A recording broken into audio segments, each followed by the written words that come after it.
Reforma ou Revolta? O movimento litúrgico e a missa do Papa Paulo VI. Apresentado por Steve Meyhoald. Olá, eu os trouxe aqui a esta paróquia. Bem cedo na festa do nascimento da Virgem Santíssima, porque eu quero contar uma história. E esta história é sobre o que está para acontecer ali dentro. Então, por favor, venham comigo.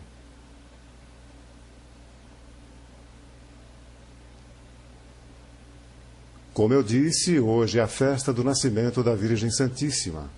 Veremos duas missas celebrando esta festa neste santuário. A primeira, conhecida um pouco impropriamente como Missa Tridentina, e a segunda oferecida segundo o missal do Papa Paulo VI. Não mostraremos as missas inteiras, apenas uma versão abreviada. Então, preste atenção e reze conosco. Missa Tridentina, rezada em latim.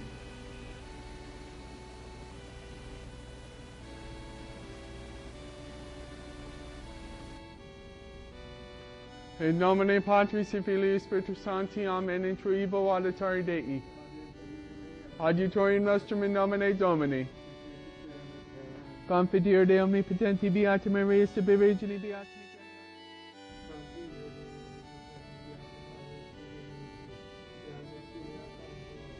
Indulgentiam absolutionem et remissionem peccatorum. Kyrie eleison. Kyrie eleison. Christe eleison. Kyrie eleison. Kyrie eleison. Gloria in excelsis Deo et in terra Patris. Lectio Libi Sapientiae. Dominus vobiscum. Initium Sancti Evangelii secundum Matteum. Liber generationis Iesu Christi filii David filii Abraham. Credo in unum Deum Patrum omnipotentem Factorum Caeli et terrae.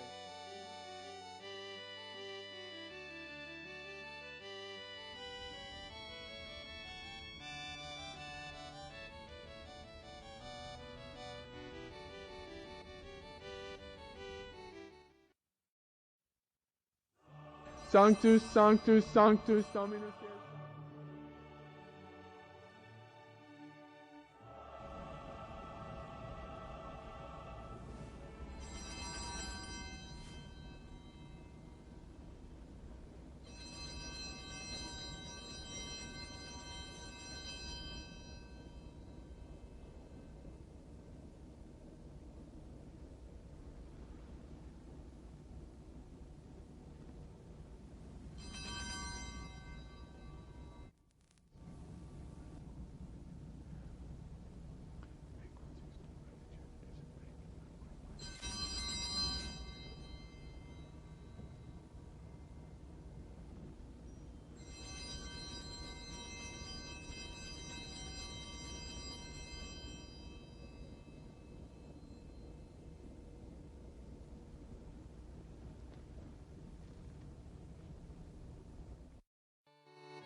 Pater noster qui es in caeli sanctificetur nomen. Domine non sum dignus et in trace tectum meam sitam tenic verba tenavitur anima mea. Domine non sum dignus et in trace tectum meam sitam tenic verba tenavitur anima mea. Corpus Domini nostri.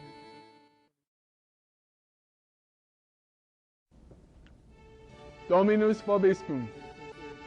Ite missa est. Dominus vobiscum. Initium Sancti Evangelii secundum Ioannum. São Miguel Arcanjo, defendei-nos do combate. Cobri-nos com vosso escudo contra os embustes e ciladas do demônio. Sacratíssimo coração de Jesus, tende piedade de nós. Sacratíssimo coração de Jesus, tende piedade de nós. Sacratíssimo coração de Jesus, tende piedade de nós.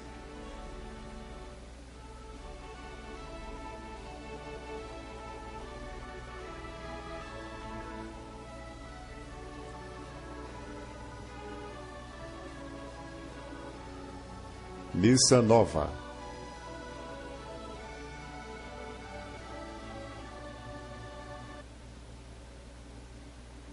Em nome do Pai, do Filho e do Espírito Santo. A graça e a paz de Deus nosso Pai, o amor do Senhor Jesus Cristo, seu único Filho, e a comunhão do Espírito Santo estejam convosco. Tornemo-nos ao Senhor com coração humilde por nossos pecados e peçamos a Deus que escute nossa prece. Glória a Deus nas alturas.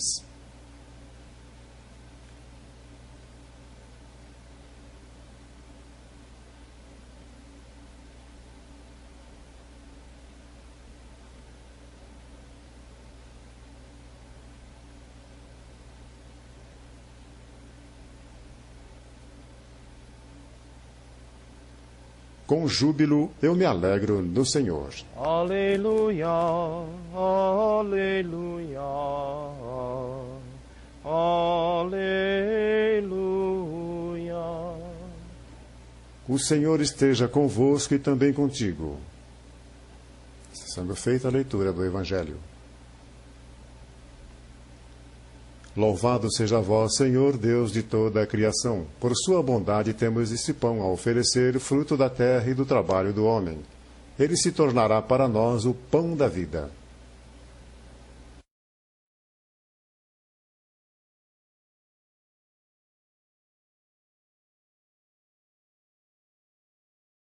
Santo, santo, santo é o Senhor Deus Todo-Poderoso.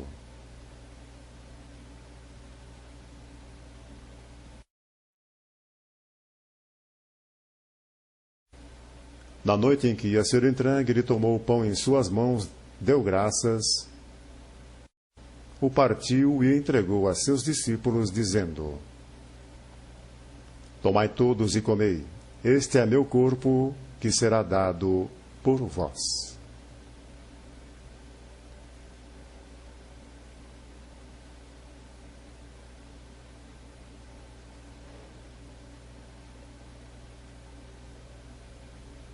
No fim da ceia, tomou o cálice, deu graças novamente e o deu a seus discípulos, dizendo: Tomai todos e bebei. Este é o cálice do meu sangue, o sangue da nova e eterna aliança, que será derramado por vós e por todos para a remissão dos pecados. Fazei isso em memória de mim.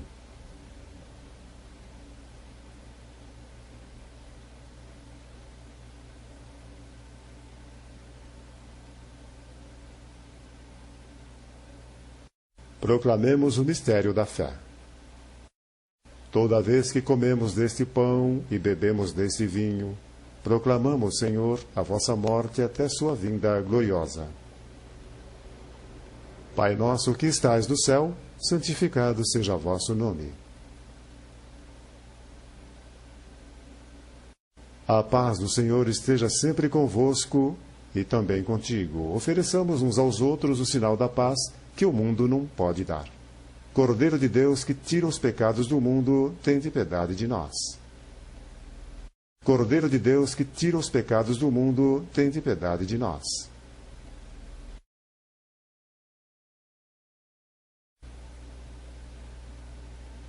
Eis o Cordeiro de Deus, que tira os pecados do mundo. Felizes os convidados ao banquete do Senhor. Senhor, não sou digno de receber-te, mas dizei uma só palavra e serei curado.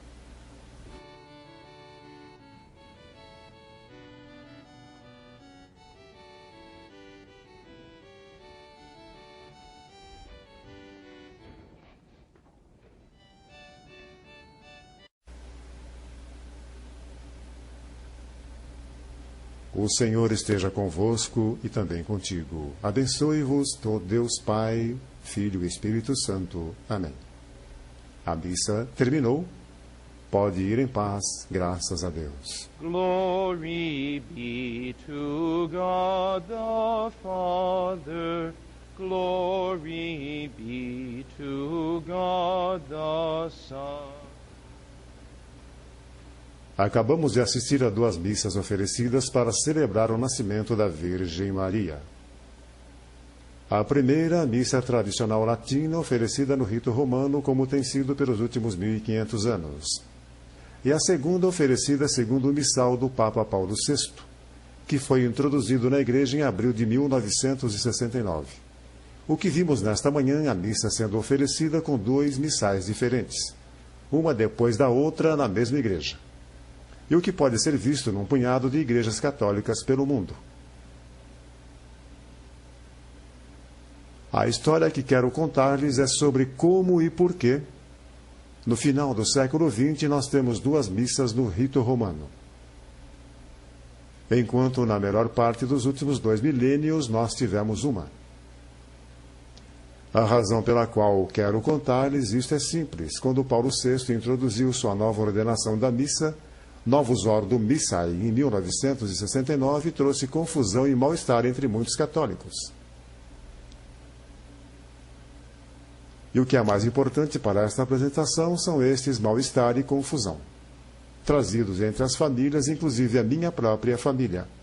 Talvez este pequeno trabalho possa fazer algo para aliviar estas mágoas e eliminar algo desta confusão. E por nenhuma outra razão, esse vídeo me ajudaria a explicar para meus próprios irmãos por que eu sinto o que sinto pelo rito tradicional da Igreja. Então terá valido a pena.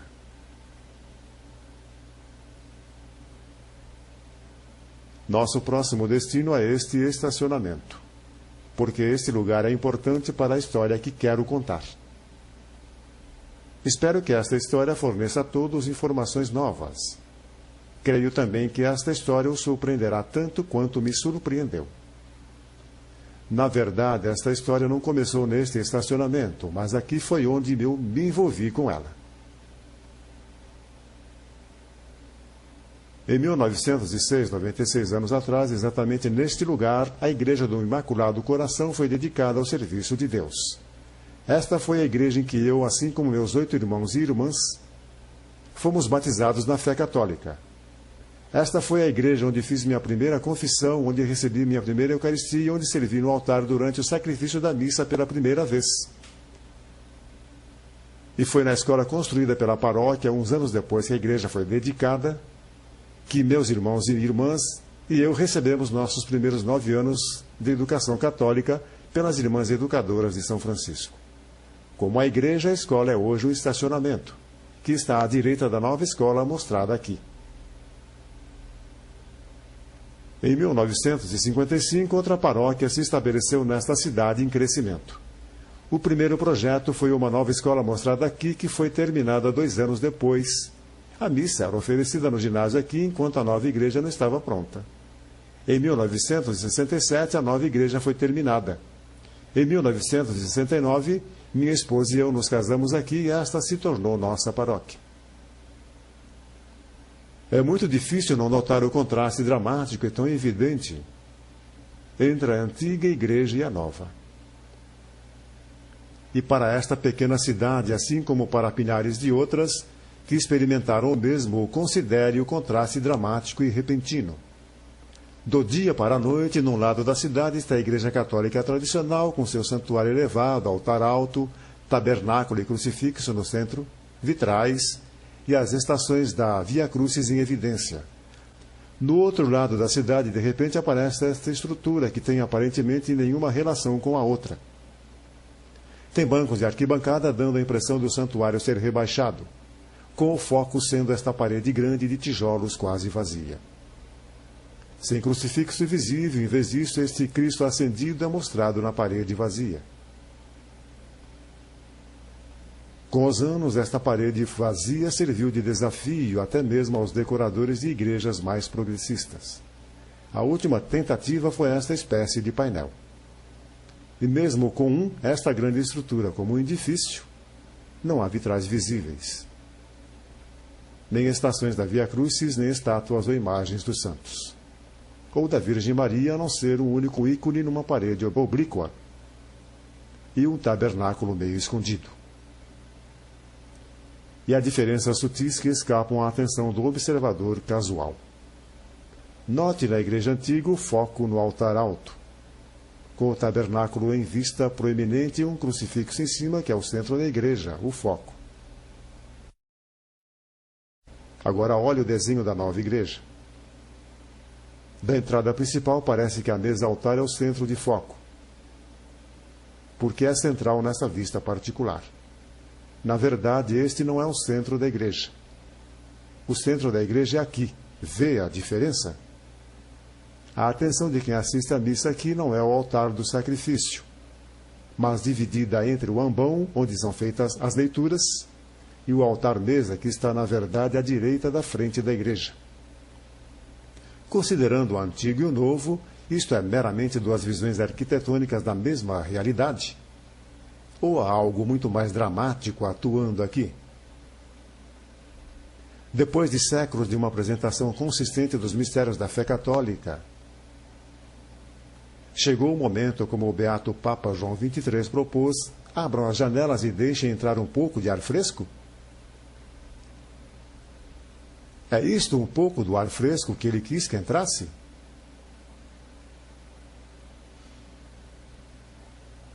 Este contraste, esta diferença é o ponto crucial de nossa história. É por isso que o trouxemos aqui.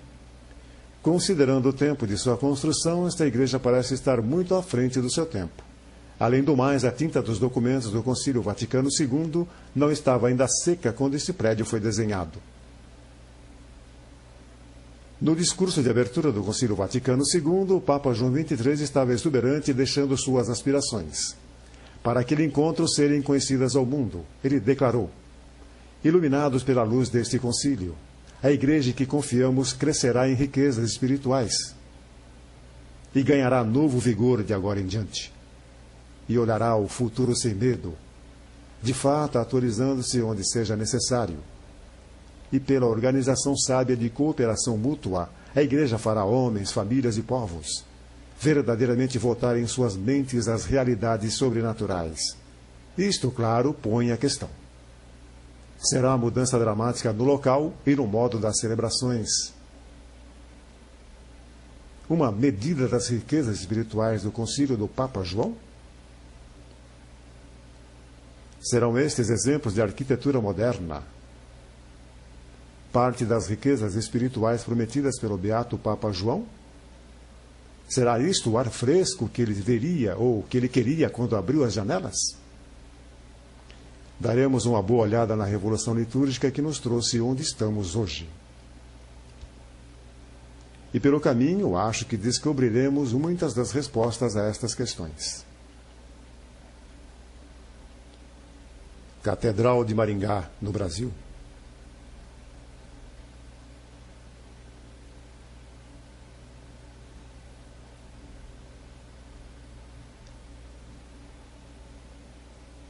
Sobre isto será a nossa história.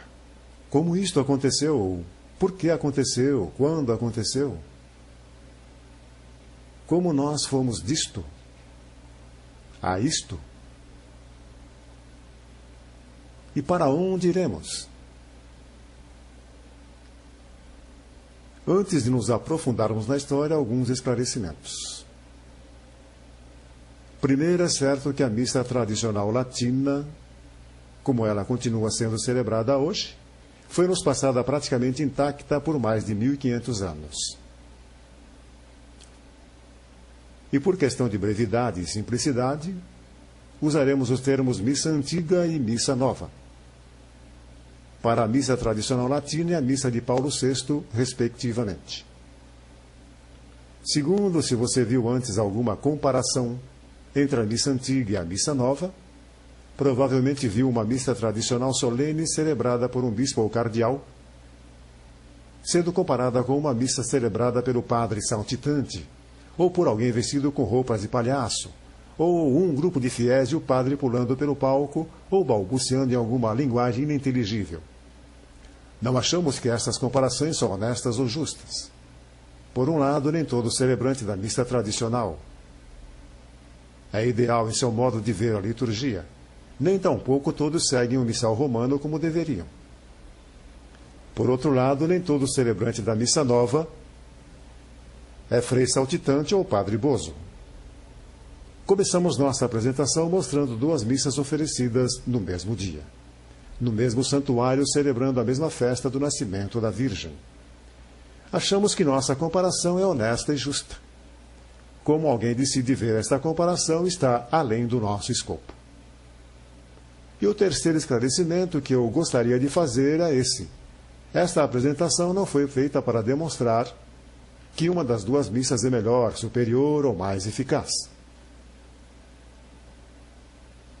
Nosso foco principal são as questões propostas, as quais estamos a ponto de abordar. A primeira pergunta que pode ser estudada em parte agora: por que há duas missas no rito romano da Igreja Católica, quando desde tempos imemoriais na história houve apenas uma missa? A resposta é muito simples e direta.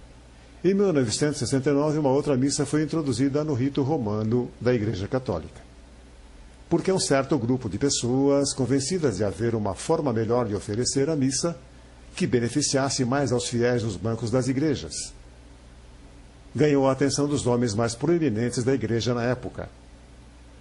Quando olhamos de perto em quem são estas pessoas, teremos percorrido um longo caminho na descoberta de como isto aconteceu. Tão logo se mencione os responsáveis pela missa nova, os suspeitos usuais são identificáveis de imediato. Há primeiro, claro, o Papa Paulo VI, que é inquestionavelmente responsável pela promulgação oficial da missa nova. Então vem o infame, era ou não era maçom? Arcebispo Annibale Bugnini, chefe do departamento pós-conciliar, encarregado de organizar a Constituição sobre a liturgia, Concilium. Yves Dupont, um australiano que imediatamente atacou a introdução da missa nova, relata em seu livro Profecia Católica, o Castigo Vindouro, com a primeira edição publicada no primeiro ano da introdução da missa do Papa Paulo VI, que a missa nova foi rejeitada no Sínodo dos Bispos em 1967. Mas os oficiais do Vaticano, que ele não identifica, desprezando a vontade dos bispos e com a ajuda de 6 ministros não católicos, foram adiante com a versão final de seu trabalho. Os 6 ministros não católicos mencionados por Dupont, incluídos na lista dos suspeitos usuais que bolaram a missa nova, 5 são mostrados aqui com Paulo VI. São Dr. George, Canon Jasper, Dr. Shepard, Dr. Conant, Dr. Smith ou irmão Turian. Juntos, eles representam o Conselho Mundial das Igrejas, a Igreja Anglicana, a Igreja Luterana e a Comunidade Protestante de Taizé. Dupont se refere ao Sínodo Mundial dos Bispos ocorrido em Roma em 1967. No Sínodo, os bispos foram apresentados à missa nova formulada pelo Concílio, quando pediram sua aprovação. Mas, de fato, eles não aprovaram, eles a rejeitaram. No entanto, isto não pôs um fim no trabalho do Concilium de Bugnini. Isto não foi tudo o que ocorreu em 1967. Enquanto os bispos rejeitavam a missa nova do Concilium, ao Comitê Internacional Inglês sobre a Liturgia, um grupo de bispos especialistas de 11 países de língua inglesa, para traduzir os textos litúrgicos de sigla ICEL, completava sua primeira interpretação da missa tradicional latina no inglês comum.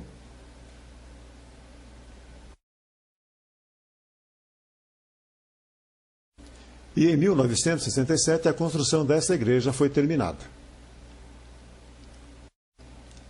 Talvez se pergunte por que nós a temos nesta igreja em particular e no tempo de sua construção. Bem, esta igreja é importante no esquema por 2 razões. Primeira, ela é familiar, foi onde passei pelas mudanças. Ela marca como um rastro nas areias do tempo uma mudança dramática entre uma coisa e outra bem diferente. Para explicar a segunda razão, temos que voltar no século V a São Próspero de Aquitania, um leigo que foi secretário do Papa São Leão o Grande. São Próspero é conhecido por sua defesa a Santo Agostinho contra os pelagianos, mas nos interessamos por um antigo ditado que ele inventou. Legem credendi lex statuat supplicante, que em geral é abreviado por lex orante, lex credenti. Significa, a lei da oração determina a lei da fé, ou da maneira que se celebra, assim se crê. E claramente a recíproca desse axioma é verdadeira. Da maneira que se crê, assim se celebra. Daremos um exemplo. Esta é a igreja onde as missas foram celebradas. Quando esta igreja foi construída no início do século XX, a missa antiga, é claro, era a única oferecida aqui. Em adição à missa, entretanto, somos capazes de identificar a fé expressada pelas pessoas que celebravam aqui, na arte e arquitetura ao redor deles e em sua música. E, em outras palavras, apenas observando o modo como eles rezavam. Os vários aspectos da oração, liturgia, arte, arquitetura e música, lex orante. Pode-se determinar em que criam, lex credenti. Agora voltemos a esta igreja. Dissemos que ela foi terminada em 1967. Ano em que o Sínodo dos Bispos em Roma rejeitava a missa nova do concílio. No mesmo ano em que a primeira tradução oficial inglesa da missa tradicional foi terminada. Isto é, apenas 2 anos depois do concílio. Mas é também 2 anos antes da missa nova de Paulo VI. Considerando que a maior parte da construção desta igreja foi completada antes mesmo que os bispos do mundo tivessem visto a missa nova, e que ela terminou enquanto eles rejeitavam o projeto, de onde veio este desenho? Como alguém previu que o altar fosse despregado da parede e não mais o foco? Que o sacrário deveria ser escondido? Que o presbitério poderia ser rebaixado? Que todos os objetos sagrados que representam a fé católica, até mesmo o crucifixo, poderiam ser removidos? Como os desenhistas desta igreja sabiam, 2 anos antes do fato, que o Papa Paulo VI iria introduzir a missa nova? Como poderiam saber disto enquanto a missa nova era rejeitada pelos bispos até mesmo quando a igreja foi terminada? Como parece evidente, o desenho desta igreja não é culpa de Bonini, dos consultores protestantes ou do Papa Paulo VI. Mas isto não quer dizer que os arquitetos verdadeiros da missa nova e os arquitetos por trás do desenho desta igreja não sejam os mesmos. Na continuação de nossa busca pelos responsáveis pela introdução da missa nova no rito romano, temos que olhar brevemente a algumas personagens. O primeiro deles é João Wycliffe, um padre inglês do século XIV, que se educou no continente e em sua terra natal. Wycliffe foi o primeiro de sua época a propor que a Bíblia sozinha fosse a regra de fé suficiente. Ele espalhou sua heresia quase 200 anos antes de Martinho Lutero. Ele foi seguido por alguns pregadores itinerantes chamados de Lollardos. Wycliffe foi o primeiro a traduzir a Bíblia ao inglês e os historiadores protestantes se referem a ele como a estrela da manhã da Reforma. No final, ele negou seu sacerdócio a toda a fé católica e, em particular, a presença real de Cristo na Sagrada Eucaristia. Nos focamos brevemente nele porque foi o pavio da Reforma Protestante. Jan Hus viveu no século XV e seguiu Wycliffe no mesmo caminho da sola Escritura, mas manteve sua crença na Sagrada Eucaristia e nos sacramentos. Como Wycliffe, Hus incentivou traduções da Bíblia na língua do povo.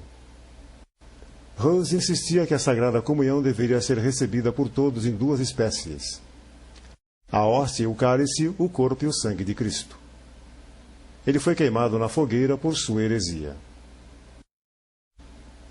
O próximo sujeito que fará parte da história é João Gutenberg.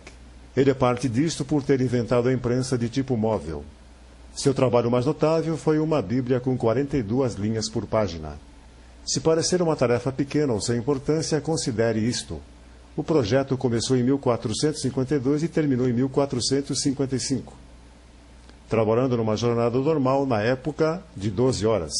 Foram necessários 2 empregados por mais de 37 dias só para preparar os tipos iniciais. Nesse passo era preciso mais de 3 anos, para imprimir apenas 200 cópias da Bíblia de Gutenberg. As próximas personagens serão considerados juntos Jerônimo Savonarola, um frade dominicano espanhol, Rodrigo Borgia, cuja mãe era irmã de Alfonso Borgia, Papa Calixto III. Rodrigo foi feito cardeal aos 25 anos por seu tio e eleito Papa Alexandre VI aos 61 anos, depois de ter sido pai de pelo menos 4 bastardos. A razão para esses dois é uma afirmação pública de Savonarola contra o mundanismo, excessos de humanismo, que crescia entre os clérigos de seu tempo, especialmente no Papa Alexandre VI. Nestes tempos, prelados e pregadores estão amarrados pelo amor às coisas terrenas. O cuidado das almas não mais os preocupa. Estão mais contentes em receber os rendimentos. Os pregadores pregam para agradar príncipes e ser agradados por eles. Fizeram pior. Não só destruíram a igreja de Deus. Eles construíram uma nova igreja em seu ritmo. Vá a Roma e veja. Sabeis o que digo a vós? O que fareis, ó Senhor? Levante e venha libertar sua igreja das mãos dos demônios, das mãos dos tiranos, das mãos dos prelados iníquos. Como Hus, Savonarola foi queimado na fogueira. Em nossa busca pelos responsáveis pela introdução da Missa Nova, por que vimos Wycliffe, Hus e Gutenberg? Bem, por causa de uma palavra, participação. Uma palavra que ouviremos bastante ao continuarmos o mesmo caminho. O Wycliffe e Hus diziam que ela faltava em seus dias, e de uma forma importante Gutenberg, por sua imprensa, tornou possível. E Savonarola e o Papa Alexandre VI, bem, eles foram incluídos para dar um exemplo claro de outros tempos de grave crise na Igreja. Tempos não muito diferentes dos nossos, mas apesar dos esforços de certos homens, a Igreja sobrevive. E no final do reinado de Alexandre VI, veríamos as sementes plantadas por Wycliffe e Hus criarem raiz e crescerem. Menos de 20 anos após Savonarola ter sido queimado, o padre alemão e doutor em teologia, Martinho Lutero, pregou suas 95 teses na porta do castelo Igreja em Wittenberg.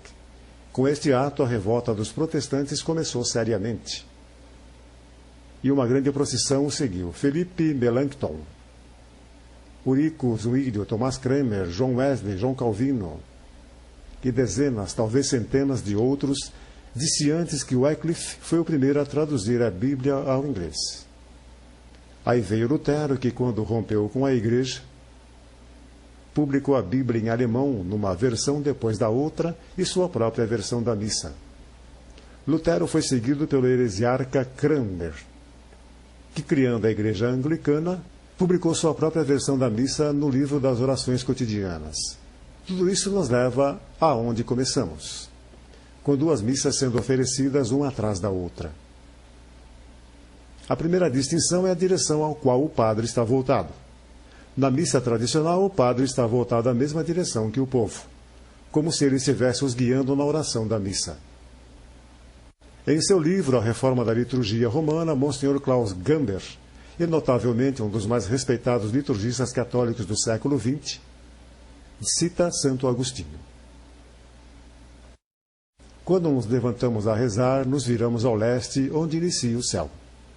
E não fazemos isso porque Deus está lá, como se ele tivesse se retirado de outras direções da terra, mas para nos ajudar a virar nossas mentes a uma ordem superior, isto é, a Deus.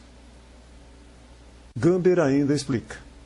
Esta citação mostra que os cristãos daqueles tempos, depois de ouvirem a homilia, se levantavam para a oração que seguia e se viravam ao leste. Santo Agostinho sempre se referia a esta tomada de posição. No final da homilia, usando a fórmula: converse a Dominum, voltem-se a Deus. De acordo com Gamber, Martinho Lutero foi o primeiro a pedir que o padre no altar se voltasse às pessoas. Ele cita o livro de Lutero, a Missa Alemã e a Ordem da Celebração, que o heresiarca publicou em 1526. Lutero diz: Deixem todas as vestimentas, o altar, as velas, até que fiquem gastos e decidamos mudá-las. E se alguém quer fazer as coisas diferente, deixam-no fazer. Mas na missa verdadeira, para cristãos verdadeiros, o altar não pode reter sua forma atual. E o padre deve sempre estar voltado para o povo.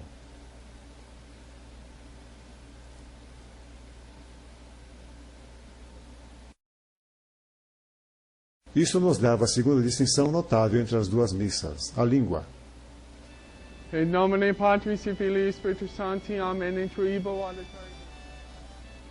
Na missa tradicional, a língua é o latim.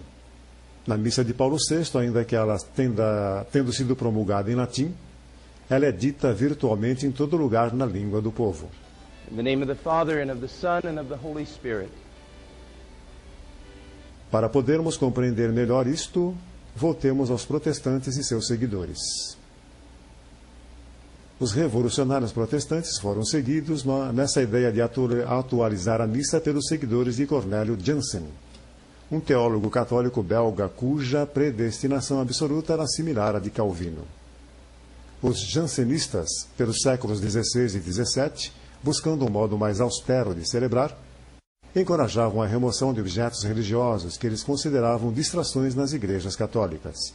Eles insistiam em um único altar sem adorno, uma igreja simples, sem enfeites. Uma missa apenas no domingo e a missa sendo dita na língua das pessoas. Os jansenistas foram seguidos em sua proposta pelos galicanos, um movimento que se iniciou na França e se espalhou pelo continente. E era dirigido à governabilidade da igreja, particularmente tentando limitar a autoridade papal sobre igrejas locais e bispos. Em 1786, apenas 10 anos da independência dos Estados Unidos, isto junto com mais de 60 propostas, incluindo a missa em vernáculo, e o padre se virar ao povo. Foram aprovados por um grupo de bispos no malfadado Sínodo de Pistoia. 8 anos depois, 85 artigos deste sínodo foram condenados pelo Papa Pio VI na bula Autorem Fidei. Esta bula condena a simplificação dos ritos. O uso do vernáculo na missa é recitar cânon da missa em voz alta. Ele disse que estas propostas foram precipitadas, ofensivas a ouvidos piedosos e tramavam encorajar encontros heréticos na igreja. E falando diretamente sobre a proposta do uso do vernáculo, onde os fiéis mais facilmente juntariam sua voz ao resto da igreja. Pio VI respondeu insistindo que esta proposta era falsa, precipitada, perturbadora da ordem prescrita para a celebração dos mistérios, e facilmente produziria muitos males. Quão proféticas estas palavras se mostraram. Caso não tenham percebido, a razão para recontar esses detalhes particulares é para ajudar quem está assistindo este vídeo a entender que o pedido para simplificar a missa, o pedido pela missa na língua do povo, o pedido para o padre se voltar aos fiéis, o pedido por uma liturgia mais includente, o pedido para o cânon da missa ser dito em voz alta, nada disso apareceu na época do Concílio Vaticano II. O movimento, de fato, foi um movimento, com cada vez menos resistência, desde os dias de Lutero, Cranmer e Calvino, só atingiu seu pico culminando nos dias do Vaticano II.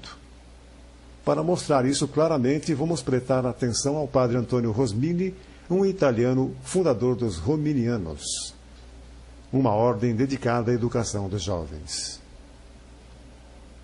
Em 1832, 2 anos após Nossa Senhora aparecer a Santa Catarina Labouré e dar sua medalha milagrosa, Antônio Rosmini completou seu livro As 5 Chagas de Cristo, que se tornou bastante lido entre os clérigos progressistas pela Europa. Nele, o padre relata que ele acha ser as 5 coisas principais em seus dias que mais feriam Cristo. A primeira coisa que ele relata é a divisão entre o padre e o povo na celebração. Rosmini acreditava que a falta de conhecimento de latim do povo, combinado com a distância entre o povo e o padre, causavam divisão.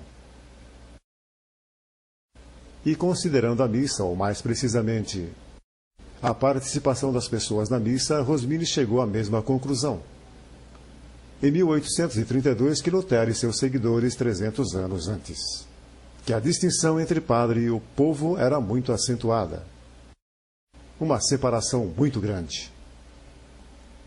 E pelo latim ter deixado de ser há muito tempo uma língua que o povo entendia, eram incapazes de entender o que acontecia na liturgia da igreja, e portanto incapazes de participar plenamente. Ao contrário da proposta de Lutero, ou ao que foi adotado no final por Paulo VI, Rosmini propôs diretamente que, se línguas modernas são excluídas, só há duas soluções. Primeiro, o estudo do latim entre os fiéis deve ser encorajado ao máximo. Métodos melhores de ensino ajudariam muito. Segundo, aos cristãos deveria ser ensinado o significado das funções sagradas. Enquanto os fiéis letrados, e todos deveriam saber ler, precisam ser habituados nos serviços divinos, com a ajuda de livros contendo uma tradução do latim usado na missa. E isto nos leva a alguns fatos pouco conhecidos entre os católicos.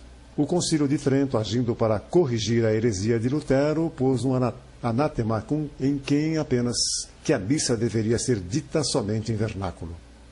Além disso, a Igreja manteve a proibição contra a tradução da missa do latim para outra língua. Há duas razões particulares para a Igreja banir traduções. Primeiro, o sagrado mistério da missa. Por ser uma ação do Padre na pessoa de Jesus Cristo, é sublime, e a Igreja sentiu que deveria permanecer desta forma. A segunda razão é óbvia, baseado no que vemos hoje. Uma tradução precisa e eficiente logo dá lugar à interpretação do tradutor mais recente, até aparecer traduções com vários significados. Do mesmo modo, a Igreja vinha consistentemente proibindo a tradução da Sagrada Escritura pelas mesmas razões. Só depois da publicação da Bíblia de Lutero e de algumas antigas Bíblias inglesas, a Igreja permitiu uma tradução autorizada ao inglês. O Velho Testamento foi traduzido em Dowey e o Novo Testamento em Reims. Mas mesmo com a Bíblia traduzida em algumas línguas, a proibição de traduzir a missa permaneceu em efeito. Apesar da proibição, em 1660, o missal inglês-francês foi preparado e pronto a ser lançado na França. Sabendo que esta introdução do missal em duas línguas era apenas um truque dos jansenistas em sua causa pela missa em vernáculo, o Papa Alexandre VII emitiu uma condenação para este missal e proibiu, sob pena de excomunhão, toda impressão, leitura ou possessão deste missal nos termos mais severos. Na bula Ad Auris Nostras, o Papa proíbe este missal para sempre.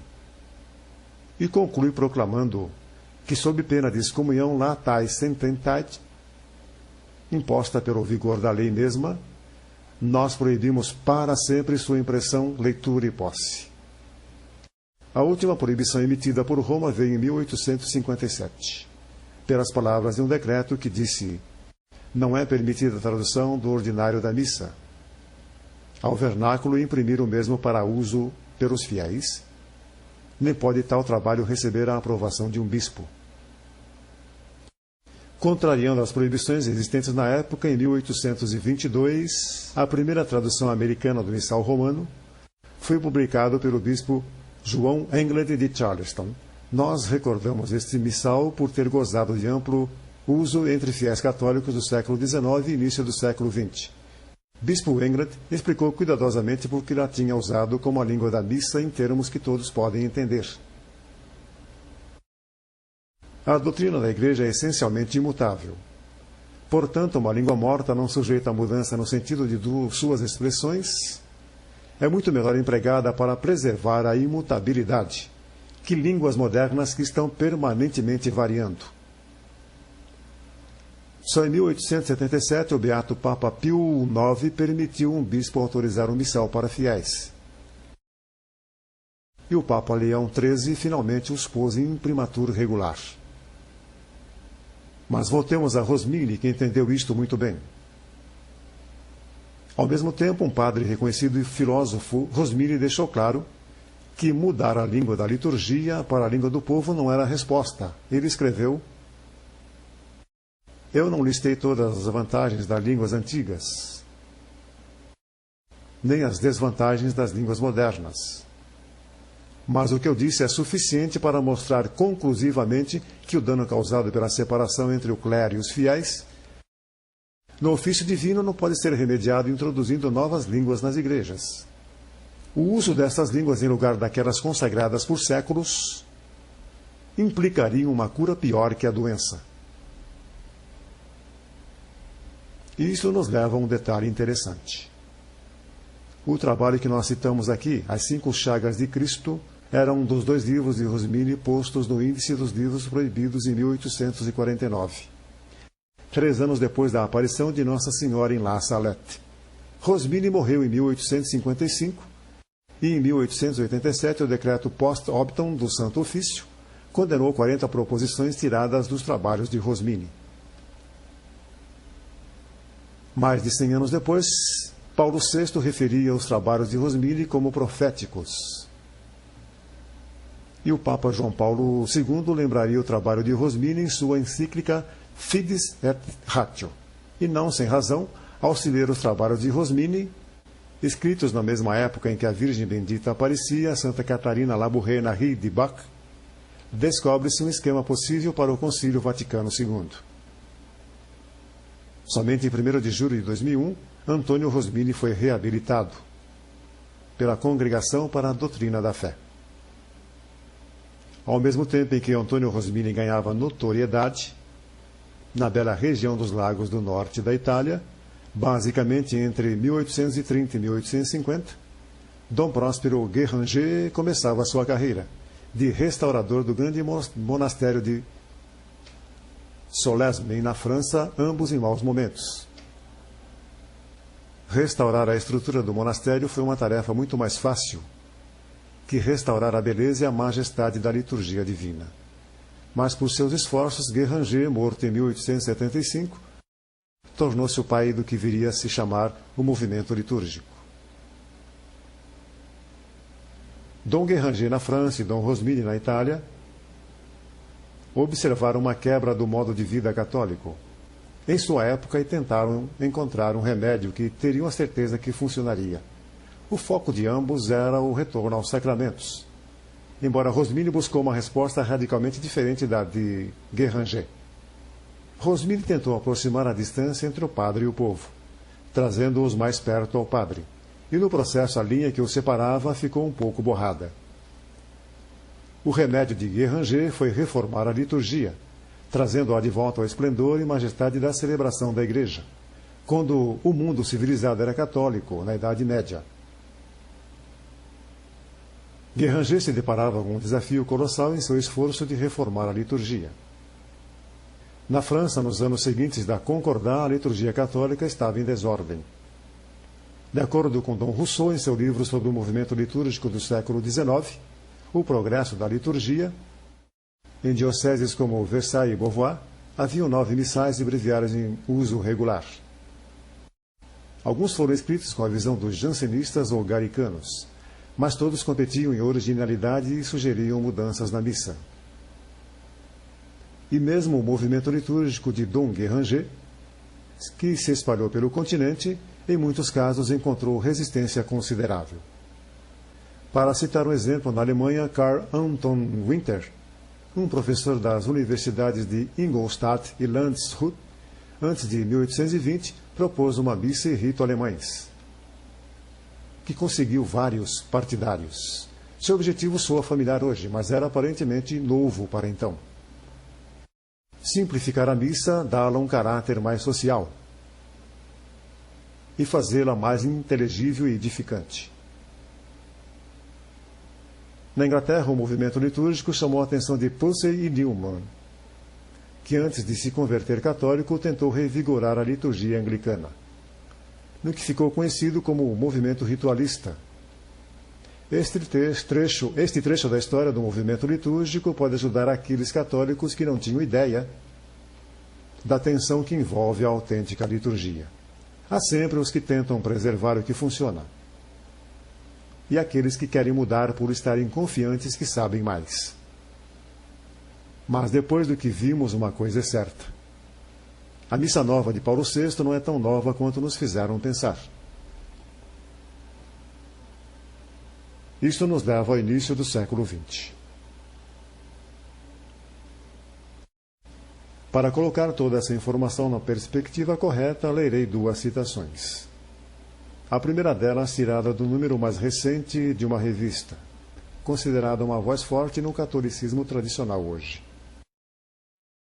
Num artigo recente contrário ao acordo recente firmado entre o bispo Rangel, da Sociedade São João Vianney em Campos, Brasil, e a Santa Sé, seu editor escreve: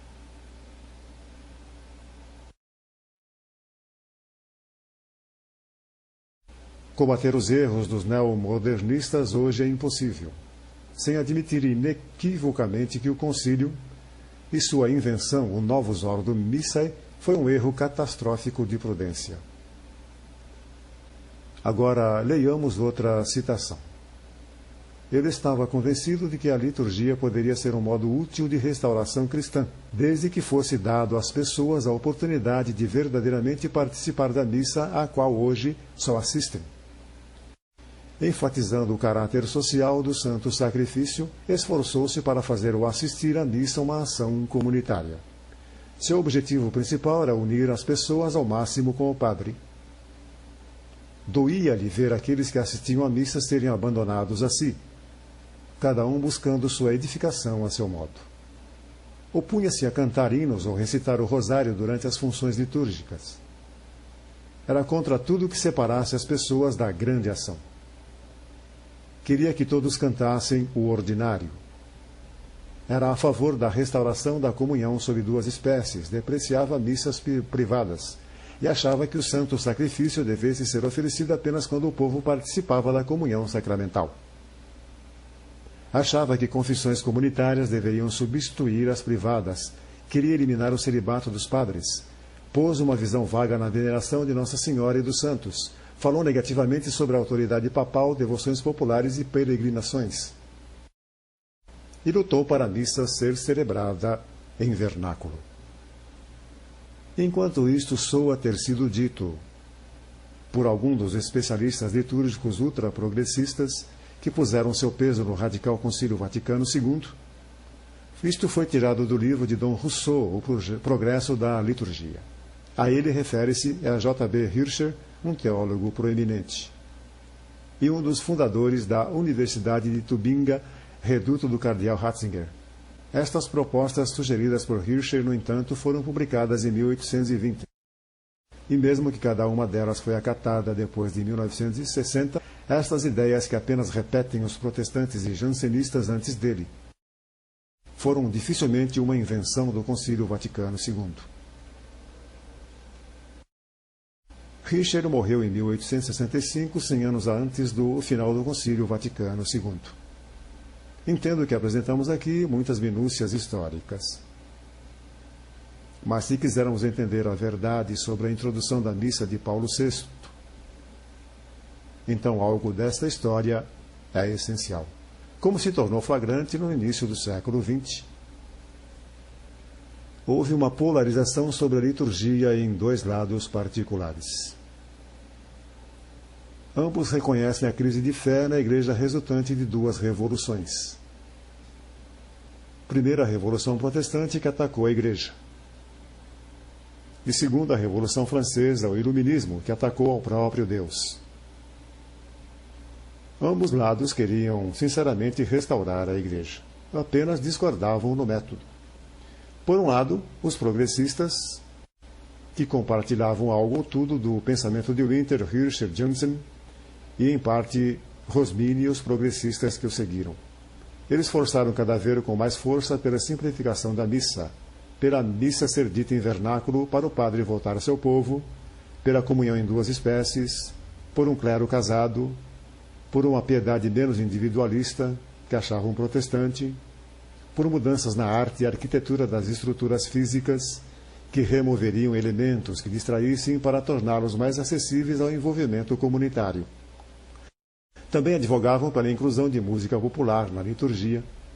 Estavam certos de que, se estas modificações fossem acolhidas por todos, a Igreja Católica seria renovada. No outro lado, apoiado por Dom Guéranger e em seguida por Dom Baudouin, antes de sua entrada na experiência ecumênica, forçavam por um retorno ao sagrado, a grande era litúrgica da Idade Média. Estavam seguros de que os fiéis se beneficiariam da beleza, pompa, esplendor, mistério e piedade intensa da liturgia tradicional. Poderíamos também dizer que havia uma terceira parte, os indecisos. Aqueles padres, monges e teólogos que não haviam se posicionado, mas continuavam a exercer seus ministérios da melhor forma possível. Aceitariam qualquer um dos lados, que fosse capaz de pôr o argumento mais convincente. Na aurora do século XX, esta era a situação. E mesmo que o primeiro Papa eleito no século XX claramente estava do lado do Dom Guéranger, o papado de São Pio X foi uma virada nas guerras litúrgicas. Meses após sua eleição em 1903, São Pio X emitiu um motu próprio, Trale Sollecitudino, para lidar com muitos desses assuntos. O grande Papa condenou a introdução de música profana na liturgia e os abusos individuais que ficavam mais e mais disseminados. Ele chamou a remoção da arte banal, que era lugar comum nas igrejas, e ordenou o retorno da beleza na arte e arquitetura, que refletisse o autêntico pensamento católico. Ele então chamou os bispos a trazer de volta os fiéis a seus cuidados e ao entendimento e apreciação própria da música sacra da Igreja, particularmente o canto gregoriano, para que desta forma eles abraçassem a liturgia no fundo da alma. O Santo Papa queria nada mais que liturgia sagrada, que afetaria positivamente os fiéis nos bancos das igrejas. Então, quem ganhou esta batalha entre os progressistas e tradicionalistas?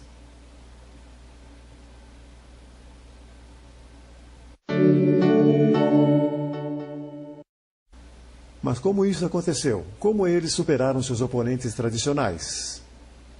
Quando a todos parecia que os partidários da posição tradicional estavam no poder.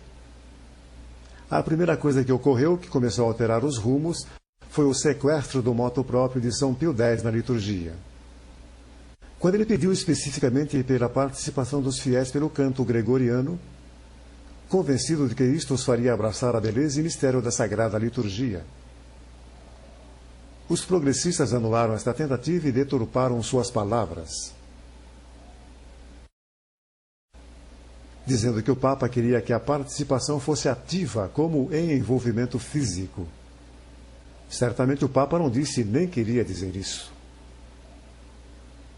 Esta falsificação das observações do Papa, o que os progressistas disseram ser um chamado à participação ativa dos fiéis, foi um golpe de mestre que deixou atordoada a Igreja ainda hoje. Quase 100 anos depois, pois em nome da participação ativa, que a maioria das mudanças promovidas e experimentadas por 300 anos foram incorporadas na liturgia católica na Missa Nova. Não quero me delongar neste ponto, mas um aspecto desta participação, que se mostrou determinante neste assunto. Chamemos do ponto-chave nesta mudança da liturgia. A introdução do Missal dos Leigos, que montou o cenário durante o pontificado de São Pio X, para a inovadora e experimental Missa Dialogada, o primeiro grande passo à Missa de Paulo VI. A Missa Dialogada foi introduzida ilicitamente antes da Primeira Guerra Mundial e se espalhou pela Europa e depois pelos Estados Unidos, porque foi imediatamente adotada pelos capelões militares. A mesma técnica seria usada no século XX, na tentativa de forçar a aceitação de outras práticas ilícitas. Comunhão na mão, comunhão sobre duas espécies e garotas no altar são exemplos familiares. Nos primeiros anos do século XX, os progressistas propuseram, como os jansenistas Rosmini e praticamente todo progressista litúrgico, que se os fiéis tivessem acesso a um missal ou folheto, a missa teria mais sentido. E lembrando, a tradução da missa ao vernáculo estava proibida pela Igreja. Uma condenação adicionada de fortes censuras até 1877. Será que a introdução do missal para leigos e, por último, a missa dialogada faria o que os progressistas propuseram? Certamente a Igreja nunca pensou o que faria. São Leonardo de Port-Maurice, o grande pregador franciscano, que trouxe dezenas de milhares de calvinistas de volta à Igreja, escreveu extensivamente sobre a missa. Em O Tesouro Escondido, a Santa Missa, São Leonardo define 3 modos básicos de se assistir à missa, começando do que ele achava ser o menos eficaz. O primeiro método é usado por aqueles que, com livros na mão, acompanham com extrema atenção todas as ações do padre e passam a missa inteira lendo. O segundo método de ouvir a missa é usado por aqueles que dispensam livros, que não leem absolutamente nada durante o tempo do sacrifício divino. Apenas fixam seu olhar, iluminado pela fé em Jesus crucificado. E, inclinados na árvore da cruz, colhem seus frutos em doce contemplação, passando o tempo todo em devoto recolhimento interior, e docemente prendem suas mentes em consideração dos mistérios da paixão de Jesus Cristo, não apenas representados, mas misticamente levados a cabo no santo sacrifício. Não há dúvida que este modo de ouvir a missa é muito mais frutífero que o primeiro, assim como mais doce e atrativo. O terceiro método que São Leonardo propôs é uma combinação dos 2 anteriores, que usam algumas orações lidas, mas não as do missal, mas orações específicas para os 4 fins da oração da missa: adoração, contrição, petição e ação de graças. São Pedro Julian Ehrmar, que viveu no século XIX e foi conhecido como o apóstolo da Eucaristia, propôs vários métodos de ouvir a missa que ele considerava excelente. Nenhum deles era com o uso de um missal. Lembremos o bispo John England, que publicou o primeiro missal americano. Em defesa da língua latina, ele apontou que a missa não é uma oração comum, mas um ato de sacrifício, que pelo ministério do padre Deus age beneficamente pelas pessoas. Em outras palavras, antes de 1877, a Igreja proibia oficialmente os missais de leigos. E muitos santos da Igreja certamente deram esclarecimentos sobre modos em que os fiéis pudessem eficazmente participar da missa. E não era pelo uso de um missal ou folheto. Porque então, não apenas os progressistas, mas até os que seguiram os passos de Guéranger, houve tanta campanha por um missal em vernáculo usado em cada missa? É uma pergunta interessante e é ainda mais interessante porque a demanda pelo uso de um missal por cada leigo é a única coisa em que os progressistas e os tradicionalistas concordavam. Você não acha que o uso de missais por leigos na missa possa ser considerado um degrau algo a mais? Acha? Digamos que é tentador, neste ponto, fornecer muito mais detalhes históricos sobre o movimento litúrgico. Mas para nossos propósitos há muito mais informação que tempo para acabar este vídeo. E admitamos a maioria dos que formaram o centro do movimento litúrgico nos últimos 2 séculos, e em particular no século XX, são pessoas cujos nomes são estranhos a todos, exceto aqueles com grande interesse em assuntos litúrgicos. É suficiente para nosso propósito dizer que o movimento que Dom Guéranger começou a espalhar pela Europa e que encontrou casa nos monastérios beneditinos, nas casas dos jesuítas e outros monacais que queriam o máximo da liturgia sagrada. Depois da morte de Dom Guéranger, de Marie Dussault a Marie Lache, sob o comando de Abade Marmion, a abadia ecumênica experimental de Dom Baudouin, o movimento progressista se enlaçou firmemente atrás das cenas da vida católica. Olhando o movimento litúrgico no início do século XX, sem considerar as incríveis mudanças sociais que ocorriam, deixaria o panorama incompleto. Pelo início do século XX, a segunda revolução industrial no Oeste levou a mudanças sem precedentes na civilização. Dezenas de milhares de imigrantes cruzaram oceanos para ir à América. Na Europa, assim como nos Estados Unidos, o trabalho nas fábricas e a linha de produção levou multidões ao meio urbano. Eletricidade rapidamente estava à disposição. O automóvel permitia uma locomoção cada vez maior. E as pessoas podiam se mudar para onde encontrassem trabalho. Em tudo isso, a igreja, na pessoa de bispos e padres, procurava uma forma de se ajustar a uma sociedade em constante mudança, de modo a manter viva a fé dos católicos sob sua responsabilidade. Não deve ter sido fácil e certamente não se pode desafiar o zelo pela fé. E cuidado das almas que devem ter ocupado as mentes daqueles clérigos preocupados. Tinham questionamentos severos. O que poderia ser feito? O que deveria ser feito para manter viva a fé católica? Como propagar a fé? Quando a dificuldade de tomar conta dos que já estavam na igreja era esmagadora. Questões duras de fato, mas em algum lugar do caminho, entre encontrar um modo de manter a fé viva e trazer novos membros ao rebanho.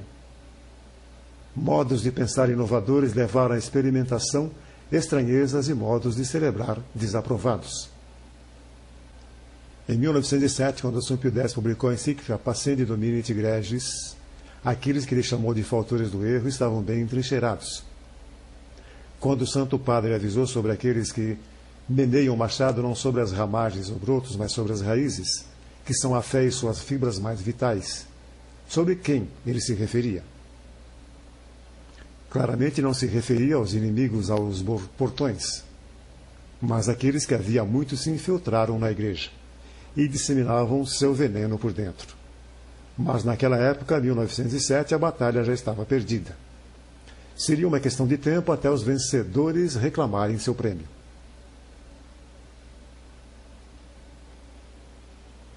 Depois do motu próprio de São Pio X em 1903, o movimento litúrgico se enraizava no monarquismo europeu. Em 1909, um congresso de monacais progressistas se deu em Mechlin.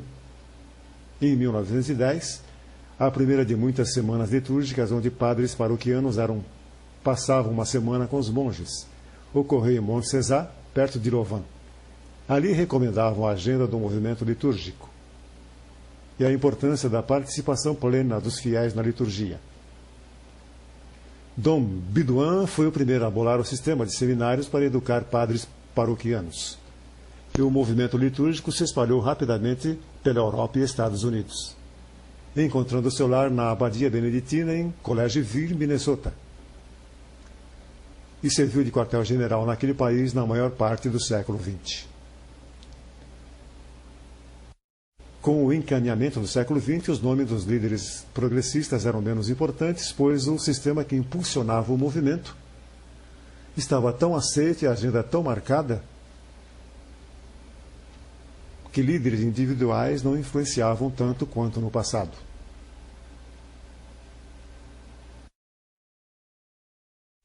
Houveram incidentes no caminho importantes no esquema,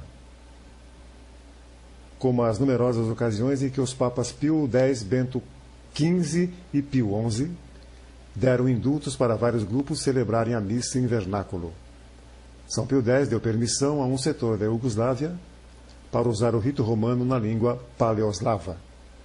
Bento XV permitiu o uso do croácio esloveno paleoslavo, em 5 ocasiões e 9 locais diferentes. Na Alemanha, uma versão regional do missal foi aprovada pela Bavária. Em 1935, o ritual de Viena foi aprovado por Roma para ser usado em toda a Áustria.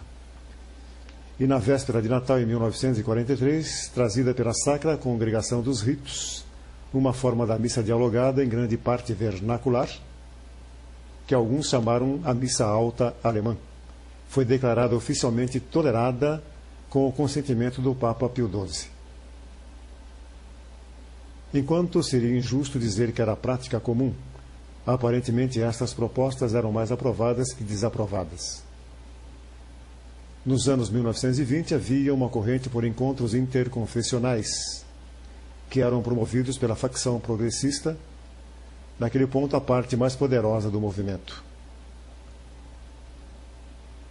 Como resposta, em 1928, Pio XI publicou a Mortalium Animus, no esforço para pôr um fim nestas práticas que ele dizia estava fadada ao fracasso por trair a fé católica. Chamamos a atenção agora para o período após a Segunda Guerra Mundial, aquele período precedente o Concílio Vaticano II. No final da Segunda Guerra, o movimento litúrgico estava tão firmemente entrelaçado no rito latino que podemos dizer que estava disseminado. Nem era clandestino, embora os fiéis não tivessem a mínima ideia, porque a liturgia não era algo de se preocupar.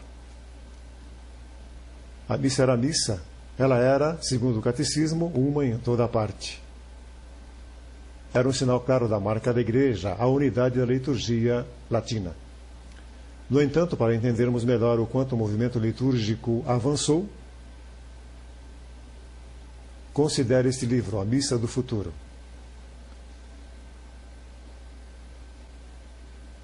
Primeiro pense por um instante nesse título, A Missa do Futuro. Considerando que havia uma missa no rito romano por quase 2000 anos, como poderia haver uma missa do futuro? E como alguém poderia pensar nisso em 1948, quando esse livro foi lançado? O autor, o jesuíta Geraldo Wellard, foi um promotor e agitador do movimento litúrgico. Este livro, seu segundo no assunto, dava um resumo das atividades que levaram ao avanço do movimento no final da guerra. Ele antecipou de modo notável a direção que as coisas tomariam. Vejamos o que parecia esta missa do futuro em 1948. Para Elard, o fato de que haveria uma missa nova era certo. Para desvendar em o que se pareceria a missa do futuro, ele focalizou-se em uma dúzia de pontos. Primeiro, o título desse capítulo é Procura-se nome para a missa nova. Ele propõe-se a missa tornar-se uma função social em que todos compartilhem, ou melhor dizendo, antes que a missa possa ocupar esta posição,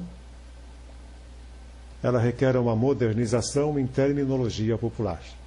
No momento, ela sofre a deficiência de uma nomenclatura arcaica.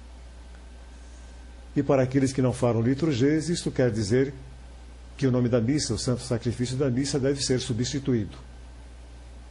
Logo após, ele sugere que, como os fiéis não entendem o conceito mesmo, seja dado ao termo sacrifício um prazo de 10 anos, e que nesse intervalo a ação sagrada seja descrita e falada como Santa Missa, a perfeita profissão de amor. Isto não é uma ideia nova. Ouça as palavras de Martinho Lutero, sobre o mesmo assunto que ele escreveu quando preparava sua própria celebração. Quando derrubarmos a missa, teremos derrubado todo o papado com ela. Pois é na missa como numa rocha que o papado se apoia, com seus monastérios, dioceses, colégios, altares, ministros e sua doutrina. Tudo isso cairá quando sua missa sacrílega e abominável for esmigalhada ao pó. Ainda para conseguir isto com sucesso e segurança, será necessário preservar alguns dos cerimoniais da missa antiga, para os fracos que possam se escandalizar com uma mudança tão brusca. Devemos dizer primeiro que nossa intenção nunca foi abolir o serviço divino, mas purificá-lo de todas as adições que a desfiguraram. Falo de seu abominável canon, coletado das fossas do mundo. Fizeram da missa um sacrifício, acrescentaram-se ofertórios. A missa não é um sacrifício, não é um ato de um padre sacrificador. Tratemos a era de sacramento ou testamento. Chamemos de bênção ou Eucaristia, ou mesa do Senhor, ou ceia do Senhor, ou memorial do Senhor, ou qualquer título que se queira, desde que não seja sedimentada com os termos sacrifício ou renovação.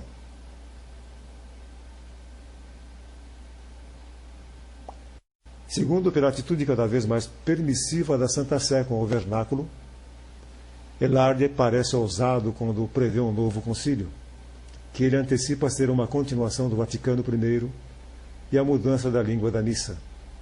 Ele escreve: a mudança conciliar mais notável nesse assunto será a liberdade bilíngue em certas partes da missa. Veja o tom em que ele escreve. Os novos missais serão bilíngues, em parte de modo que, por escolha do celebrante, algumas partes possam ser em latim, ou em uma versão aprovada em vernáculo. Terceiro, Elard fala sobre o andamento da missa e propõe novas leituras de epístolas e evangelhos, que as pessoas rezem o Pai Nosso com o Padre, que o segundo confitor, antes da comunhão, fosse eliminado e que as pessoas ficassem de pé, onde antes deviam ficar ajoelhadas. Entre outras mudanças nas rúbricas, o Hic Missa Est deveria ser movido para depois do último evangelho. Nem os ultraprogressistas, ao que parece, não imaginavam que o último evangelho fosse abandonado completamente. Elard trata da reorientação do altar e reorganização do espaço de celebração. Aqui vemos a figura do que era considerado em 1945 um arranjo tradicional do altar no ápice da igreja. Aqui está o novo desenho com o altar despregado da parede e com o coro atrás do altar com poltronas e assentos nas laterais. Padre Elard menciona esta igreja São Marcos em Burlington, Vermont.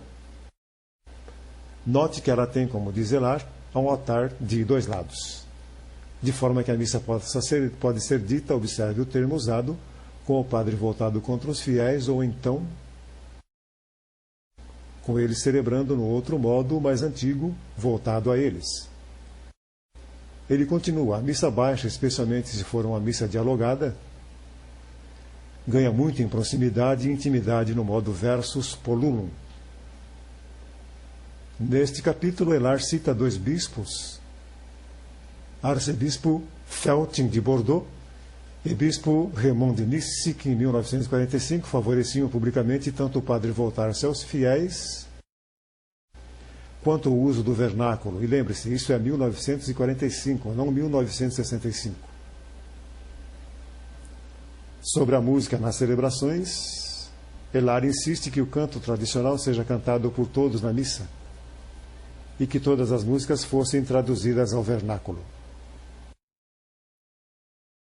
Sobre a procissão do ofertório, Elard dá exemplos com fotos de lugares em 1940.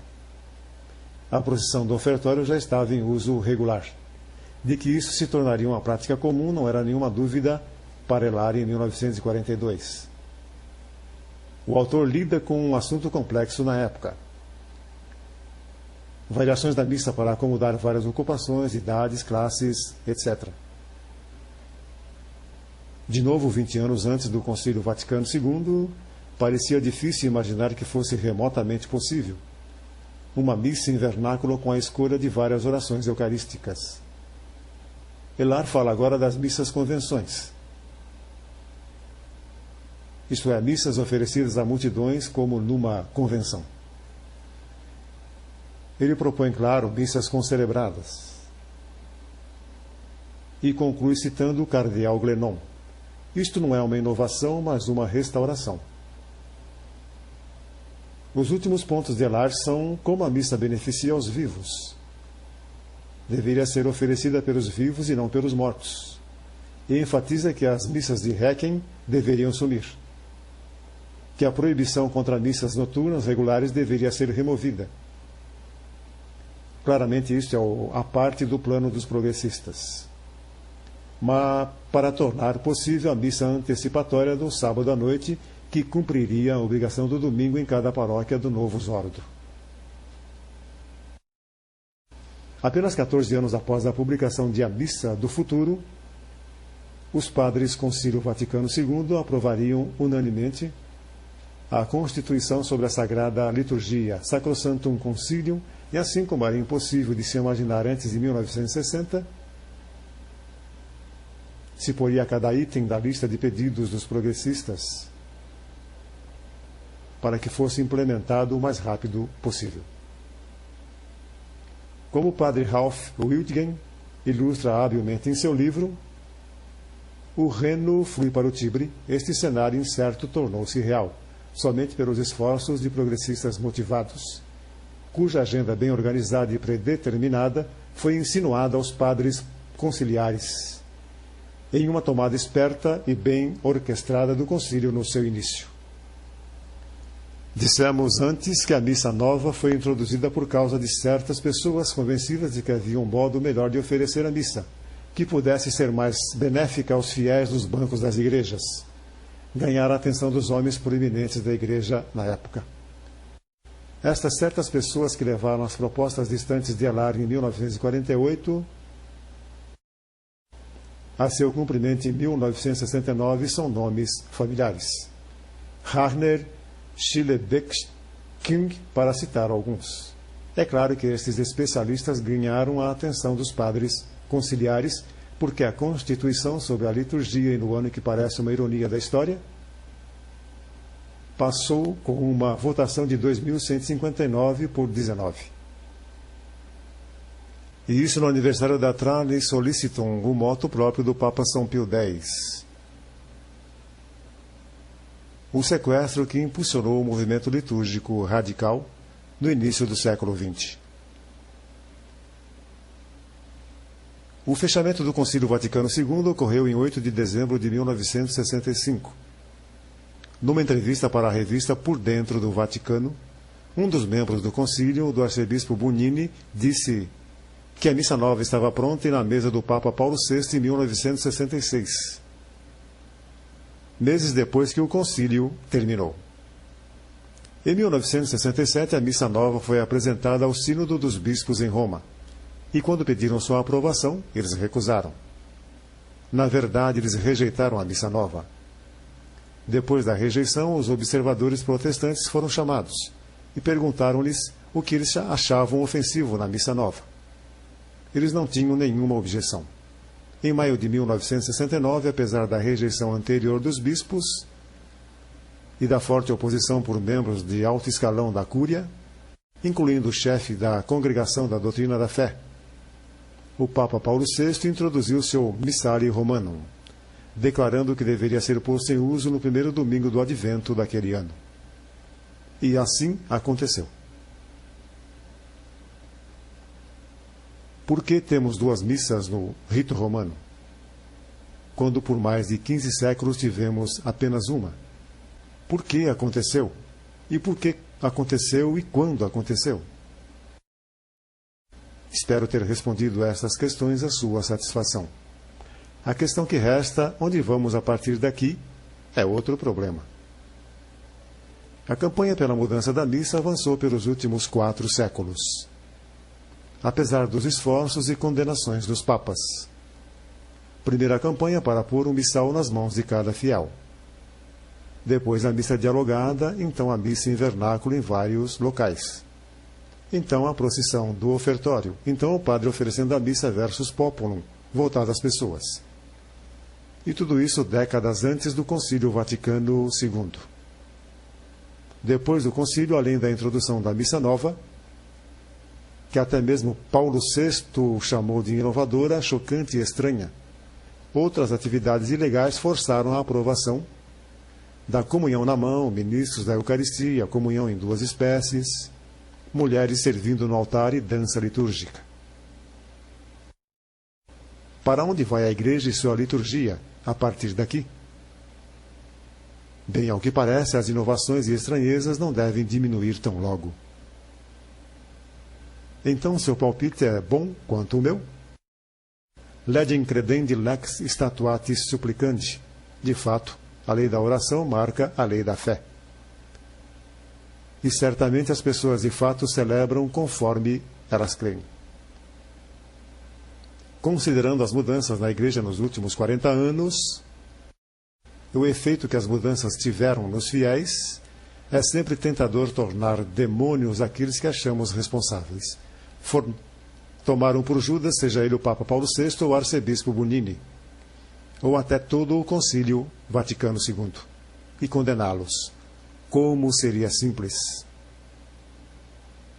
Em nossa pesquisa para fazermos este documentário, nós também procuramos alguém em quem pôr a culpa. Mas esse indivíduo não existe. O que descobrimos na maior parte foram padres e bispos, homens bons, sempre homens santos, que preocuparam-se em ver a fé dos fiéis desvanecer. Homens como Antônio Rosmini, um santo padre que poderá um dia ser canonizado. Eles consideraram os problemas e propuseram soluções. E apesar das condenações constantes da Igreja, de todas as suas propostas pelos séculos, chegou uma hora em que os proponentes destas soluções finalmente ganharam descendência na Igreja. E ganharam descendência na pessoa do Papa Paulo VI. Ele rejeitou a solução de Dom Guéranger e do autêntico movimento litúrgico, e meramente ratificou as antigas propostas dos jansenistas e galicanos pelos seguidores de Rosmini, de Drexel, Blondel, de Chardin, Pilpach ou do Cassels e Gerald Delart. O Papa Paulo VI confidenciou a alguns amigos que queria que a missa se assemelhasse ao máximo ao culto calvinista, por acreditar que, se fosse assim, um grande momento de evangelização aconteceria.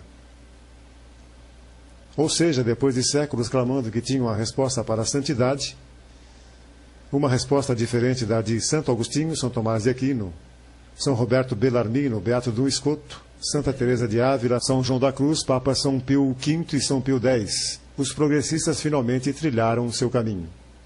E assim tem sido pelos últimos 35 anos. Como tem sido? Como a Igreja se saiu no último 1/3 de século? Os fiéis estão mais santos? O grande momento de evangelização converteu os protestantes como previu o Papa Paulo VI? Estavam certos ou errados? No 25º aniversário da introdução da Missa Nova de Paulo VI, o Papa João Paulo II disse que ela seria uma nova primavera para a Igreja.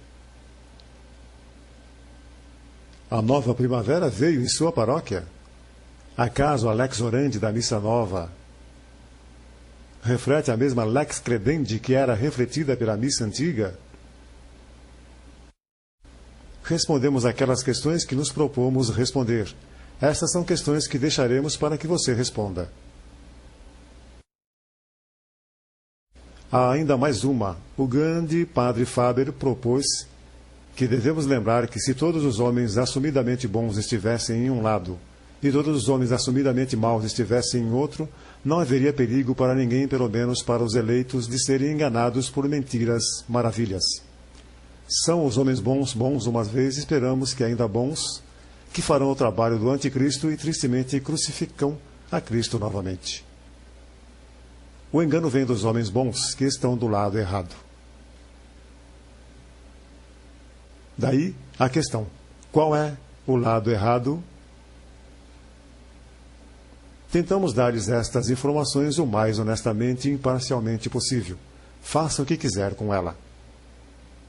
E da próxima vez que alguém disser que a Missa Nova foi uma invenção do Concílio Vaticano II, poderá responder: eu gostaria de te contar uma história.